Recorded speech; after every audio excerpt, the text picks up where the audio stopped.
Hello बच्चों, आप सभी का हमारे चैनल आरती एजुकेशन क्लासेस में स्वागत है। आज के वीडियो में हम आपके लिए लेकर आए हैं एडग्रेड अभ्यास पुस्तिका कक्षा 8 विषय हिंदी।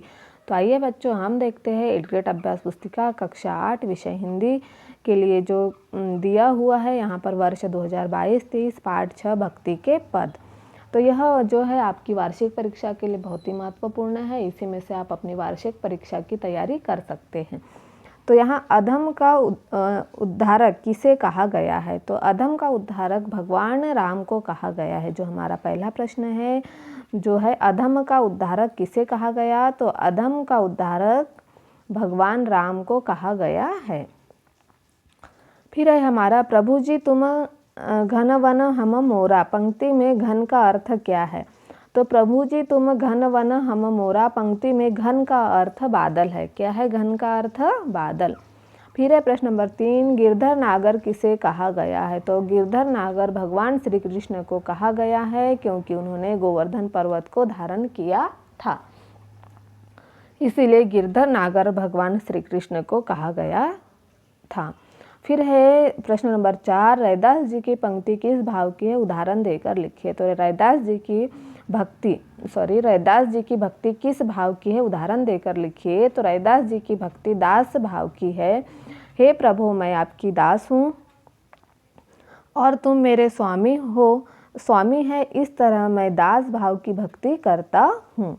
फिर है अगला प्रश्न नंबर 5, मेरो मन अनंत कहाँ सुख पावे? पद के अनुसार सुख कहाँ प्राप्त होता है? तो मेरा मन अनंत कहाँ सुख पावे? पद के अनुसार सुख भगवान श्री कृष्ण की आराधना से प्राप्त होता है। सुख कहाँ प्राप्त होता है? भगवान श्री कृष्ण की आराधना से। फिर है प्रश्न नंबर 6, तुलसीदास जी ने अपने पद में किस किस के उद्धार का उल्लेख किया है? तो तुलसीदास जी ने अपने पद में पक्षी, मृग, व्याघ्र, पाषाण और वृक्ष, जड़ आदि के उद्धार का उल्लेख किया है।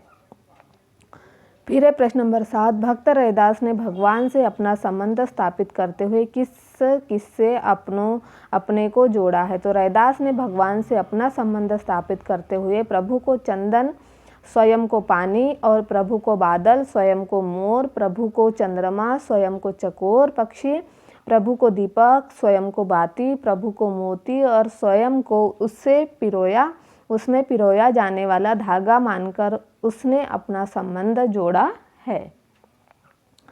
फिर देखिए यहाँ मूल्यांकन 5 दिया हुआ है। प्रश्न नंबर 8 है, अंबुज किसका पर्यायवाची शब्द है? तो अंबुज कमल का पर्यायवाची शब्द है। फिर है प्रश्न नंबर 9, खर्चे नहीं कोई चोर न लेवे, दिन दिन बढ़त सवायो। पद के संदर्भ में इस पंक्ति का अर्थ लिखिए।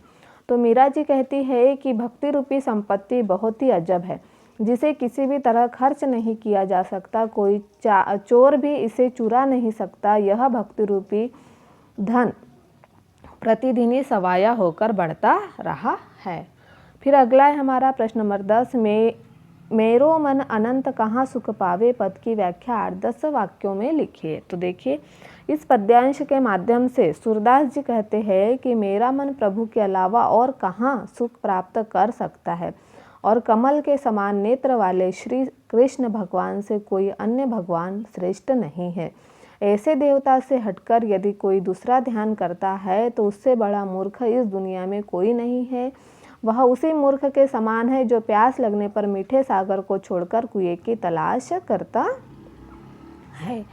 तो इस तरह से हमने यहाँ पर प्रश्न नंबर 10 का भी उत्तर लिख दिया है, और जो हमारी मूल्यांकन कार्य 5 है उसे भी पूर्ण कर दिया है। और हमने आपके लिए यहाँ पर जो कि पाठ 6 भक्ति के पद, इसके पूरे प्रश्न उत्तर यहाँ पर लिख दिए हैं। तो आप इसे लिख लीजिए। और इस तरह से यदि आपको हमारा वीडियो अच्छा लगता है और आप हमारे चैनल पर नए हो तो हमारे चैनल को सब्सक्राइब ज़रूर कर लीजिए और बेल आइकन को प्रेस करना ना भूलिए, ताकि आपको हमारे आने वाले वीडियो के नोटिफिकेशन मिलते रहेंगे।